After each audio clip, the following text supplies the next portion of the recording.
Terceira fase, Água Santa. Léo Jardim. Pegou! Léo Jardim! Verrete. Gol! Bota o Vasco na próxima fase da Copa do Brasil! Terceira fase, Fortaleza. Verrete. Léo Jardim. O Vasco se classifica! Quartas de final, Atlético Paranaense. Já sabe, né?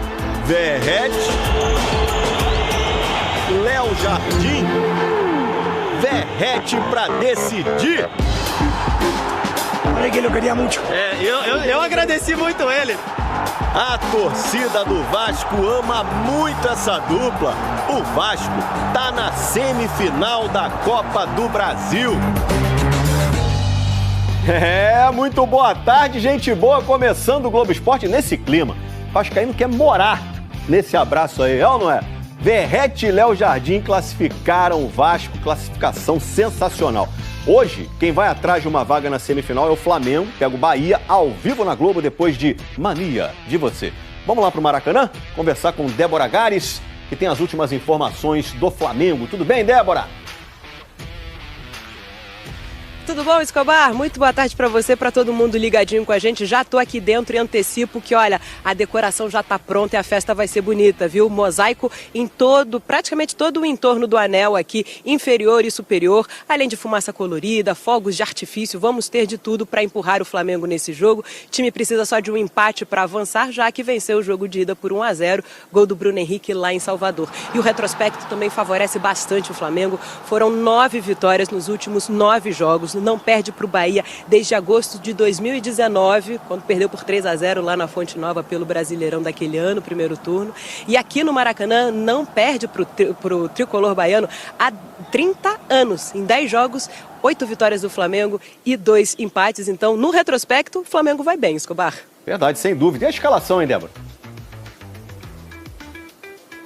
Olha, a escalação tem as dificuldades de sempre por conta das lesões. Nico de la Cruz não se recuperou a tempo. Porém, Léo Pereira, Arrascaeta e Gabigol, esses sim estão à disposição do técnico Tite. Além disso, o clube fretou um voo para trazer o Gerson e Fabrício Bruno de volta da seleção mais cedo. Fizeram o último treino com o grupo ontem. Varela e Pulgar também voltaram de servir as respectivas seleções. Chegaram mais tarde, então por isso são dúvida. A escalação deve ficar assim, ó. Matheus Cunha no gol, Varela ou Wesley, Fabrício Bruno, Léo Pereira e Ayrton Lucas, Léo Ortiz, Pulgar ou as opções Everton Araújo, Alan para a posição, Gerson, Arrascaeta, Luiz Araújo e Bruno Henrique. Como eu disse para vocês, expectativa de Maracanã cheio, mais de 60 mil pessoas para empurrar o time logo mais. Escobar, eu volto contigo. Débora Gares, valeu demais, um abraço para você, bom trabalho. Em jogo atrasado do Brasileirão, o Internacional venceu o Fortaleza e o líder Botafogo é quem agradece, né? Bora ver os gols. O primeiro gol é bonito, ó. Tabata dá uma ajeitadinha nojenta pro Alan Patrick fazer 1-0. O jogo foi no Beira-Rio, em Porto Alegre. Aí falha do Rocher, Tite, aquele que jogou no Vasco, de canhota, empatou o jogo. Agora, olha a confusão. Vitão vai acertar a trave, agora. E aí, no rebote, o Gustavo Prado faz o gol da vitória do Internacional, 2-1. Não bastou reforçar o ataque mais positivo do Brasileirão. O Botafogo também deu atenção à defesa nas contratações do meio do ano. O zagueiro Adrielson voltou ao clube depois de 8 meses no Lyon da França, time que pertence a John Textor, dono do futebol do Botafogo. E veio com o objetivo de escrever uma história diferente em relação ao ano passado, quando fez parte da equipe que perdeu a liderança do Brasileirão na reta final. A gente está com um elenco muito bom, um elenco muito forte, com mais reposições também que a gente não tinha ano passado. Para a lateral direita, Vitinho, de 25 anos, veio do Burnley, da Inglaterra. E na lateral esquerda, Alex Telles, aos 31 anos, voltou ao futebol brasileiro depois de 11 temporadas na Europa e no futebol árabe. Alex Telles, Vitinho e Adrielson estão regularizados e ficam à disposição do técnico Arthur Jorge para a partida contra o Corinthians, no próximo sábado, aqui no Newton Santos. Time reforçado, líder do Brasileirão Que torcida animada. Tem que buscar o título porque agora já não tem mais desculpa, né? Tapete vermelho pro mestre Léo Batista. Alô, muito boa tarde. Que festão bonito no retorno das minhas férias. Obrigado, muito obrigado. Brincadeirinha, gente. Eu tô aqui para falar do festão do Corinthians da Copa do Brasil. Apresentação de um reforço internacional, hein? O atacante holandês Memphis Depay. E já que é festão, bora dançar.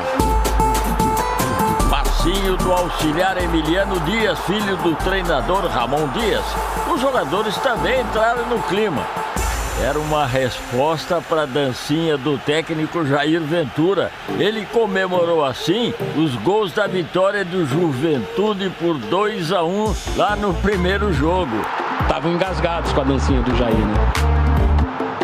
Por isso, para se classificar, o Corinthians precisava vencer por 2 gols de diferença. E saiu na frente com o Romero. Gol pro maior artilheiro estrangeiro da história do Corinthians.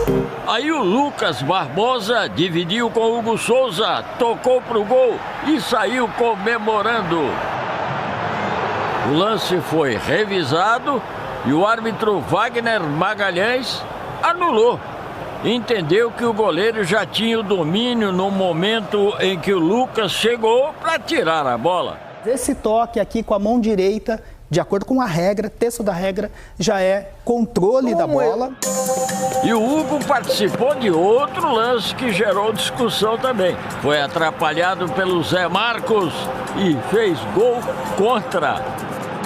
O árbitro entendeu que estava tudo certo e nem queria rever o lance.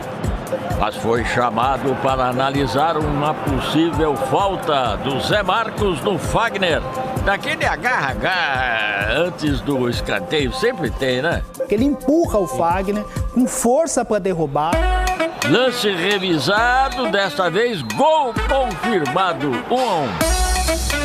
No segundo tempo, o Garro soltou uma bomba cheia de efeito. Gabriel espalmou, a bola bateu na trave e o Zé Marcos fez contra.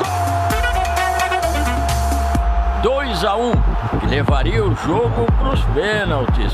Só que o Corinthians pressionou até o fim e conseguiu a classificação nos acréscimos.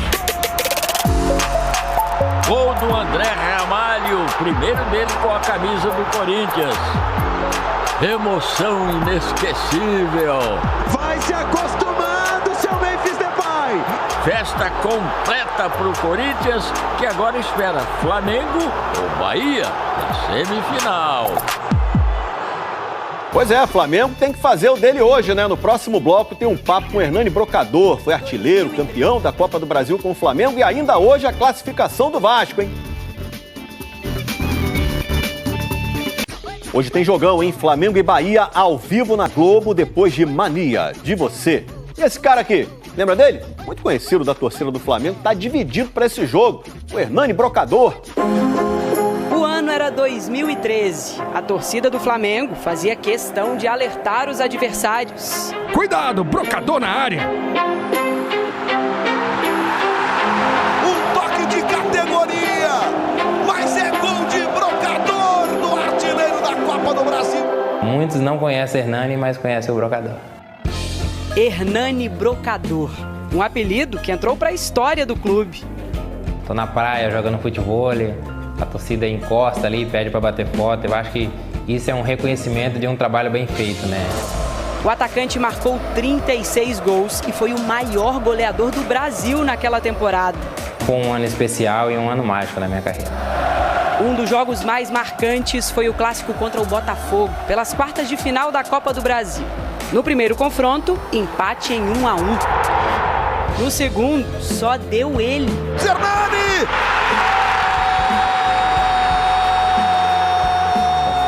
Gol muito rápido e o segundo também, né? O segundo eu nem participo do lance, mas a bola acaba sobrando. A bola procura o Brocador! Ele ainda fez mais um e sofreu o pênalti do quarto gol. Léo Moura, pé direito. O camisa 9 também marcou contra o Goiás na semifinal e na decisão contra o Atlético Paranaense. O gol do título rubro-negro do Maracanã.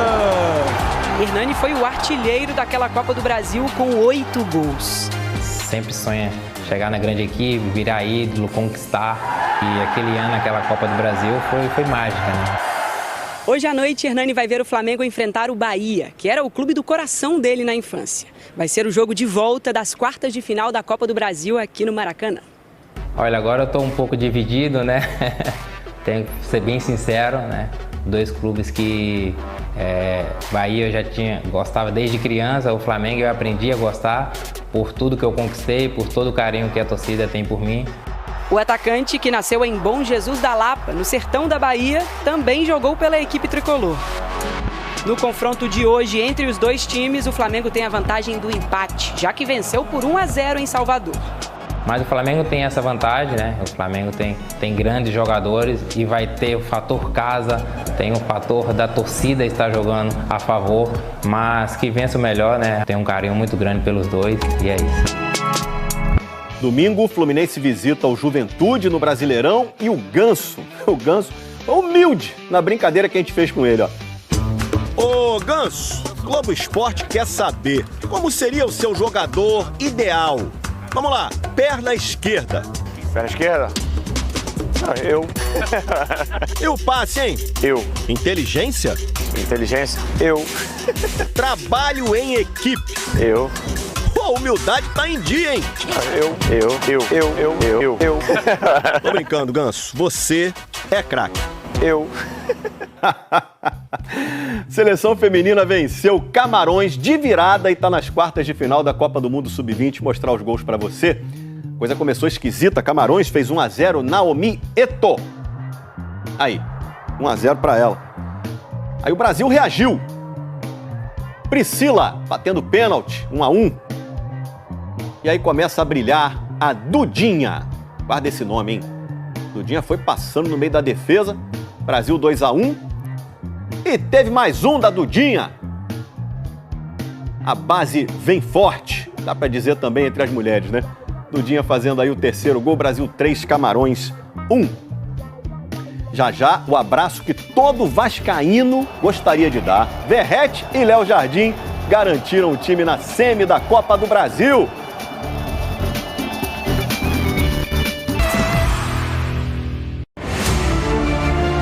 Correu pra bola, pé direito, chutou. Léo Jardim!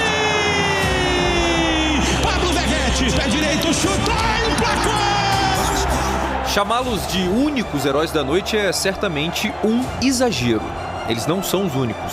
Isso não quer dizer que esse abraço não signifique o mundo para os vascaínos.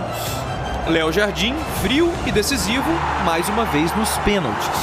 Pablo Verrete, o pirata, mais uma vez decisivo pelo alto. Falei que ele eu queria muito. Eu agradeci muito ele, porque, cara, o que esse cara faz dentro de campo, eu acho que a equipe toda, cara, tá de parabéns. A gente se sacrifica demais, a gente trabalha muito. Quem também agradece bastante é aquele vascaíno que saiu do Rio e foi parar em Curitiba lesionado. Eu caí e quebrei o pulso. Aí tive que fazer cirurgia, aí fui pro hospital. Só que aí tá tudo bem, não senti nada. E mesmo assim você veio do Rio de Janeiro aqui pra Curitiba pra ver o Vasco? Sim, Vascão. Enzo é um bom retrato do vascaíno hoje. Sofre, mas tá lá, do lado, quase defendendo as bolas com o Léo Jardim. Essa foi logo aos 4 minutos. O torcedor também cabeceia junto com o Verrete, que errou na primeira tentativa dele. Verrete subiu de cabeça pra fora! Logo depois, em outra jogada pelo alto, Maicon machucou o nariz. O zagueiro precisou ser atendido. Estava doido para voltar na beira do campo e quando foi autorizado, correu e tentou recompor a defesa do Vasco. Não deu muito certo. Ele acabou vendo de pertinho o primeiro gol do jogo. Ryan botou na frente, leva na linha de fundo, cruzamento, pega outro na bola, segunda trave, vai ajeitar no peito, a tentativa, Coelho mandou a bomba e emplacou! Nesse ângulo a gente vê que a bola passou por toda a área e Coelho abriu o placar. 7 minutos depois, Bruno Zapelli fez o segundo do Atlético Paranaense. Olha o Zapelli de cabeça e emplacou! A vantagem que o Vasco havia construído no primeiro jogo sumiu em 33 minutos. No erro do Atlético Paranaense, Rayan ficou com a bola, mas Mikael fez uma defesaça. Na sobra, o David tocou para o Payet, que desperdiçou uma grande chance. Para piorar, o time perdeu Rayan, atacante de 18 anos. Nesse lance com o Esquivel, o árbitro primeiro deu amarelo. Aí o VAR recomendou a revisão e o cartão vermelho foi aplicado. Mas lembra do tão celebrado capitão vascaíno? Ele raramente falha. Jogada tradicional do Vasco, cruzamento de Lucas Piton e cabeçada de Pablo Verratti. Não há marcação capaz de impedir que ele mande a bola para o fundo das redes e deixe o Vasco vivo na luta por uma vaga na semifinal. Com um jogador a menos, o Vasco jogou a segunda etapa para segurar o resultado e ir para a decisão de pênaltis. Léo Jardim foi fundamental neste processo. Ele salvou o time algumas vezes. Rafael Paiva utilizou as 5 alterações possíveis. Colocou bons batedores de pênalti em campo. O plano deu certo. Fim de jogo, 2-1, e o Vasco foi para a terceira decisão de pênaltis nesta Copa do Brasil. Pablo e Mastriani acertaram os 2 primeiros para o Atlético. Esforza e Puma converteram para o Vasco. Aí Canóbio partiu para a cobrança e Léo Jardim parou o atacante uruguaio. Este foi o terceiro pênalti defendido pelo goleiro nesta Copa do Brasil. Depois, Madison e João Cruz fizeram para o Furacão, assim como Matheus Cocão para o Vasco. O pirata Verratti confirmou a classificação.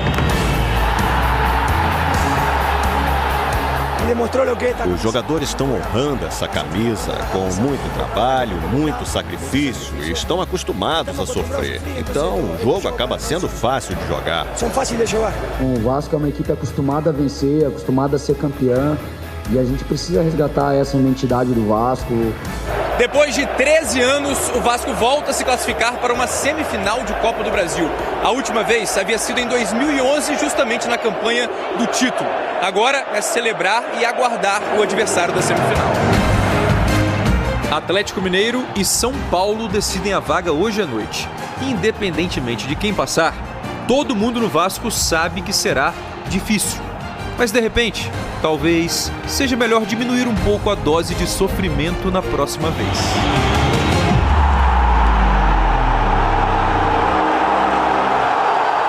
O técnico Rafael Paiva tinha um plano. Dos 5 batedores do Vasco, 4 vieram do banco e o quinto era o Verratti, que é o artilheiro decisivo, esse não conta. Tem que comemorar, hein, vascaíno? Semifinal de Copa do Brasil, subindo as letrinhas. Quero pedir aqui a contribuição de todos para que se inscrevam no nosso canal aqui no YouTube.